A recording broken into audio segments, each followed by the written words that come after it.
Oscar விருதுக்கான பரிந்துரை பட்டியலில் ஹிந்தி திரைப்படம் என்ற ஒரே காரணத்திற்காக லாபதா லேடிஸ் திரைப்படத்தை தேர்வு செய்திருப்பது ஏற்றுக்கொள்ள முடியாதது என முன்னாள் அமைச்சர் ஜெயக்குமார் தெரிவித்துள்ளார். இது தொடர்பாக தனது சமூக வலைதள பக்கத்தில் பதிவிட்டுள்ள அவர், என்ன மொழியில் படம் உள்ளது என்பதை பார்க்காமல் திரைமொழியில் மக்கள் வாழ்வியலுடன் உணர்ந்து பார்த்த படங்களை அங்கீகரிப்பதே ஆஸ்கருக்கு நாம் போடும் அடித்தளம் என்று குறிப்பிட்டுள்ளார்.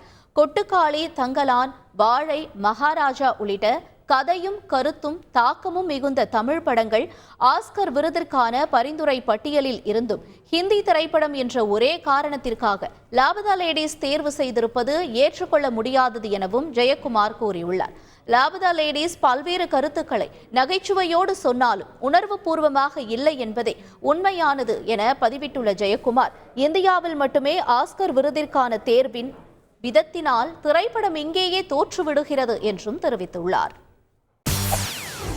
செய்திகளை உடனுக்குடன் தெரிந்து கொள்ள உடனே சப்ஸ்கிரைப் பண்ணுங்க.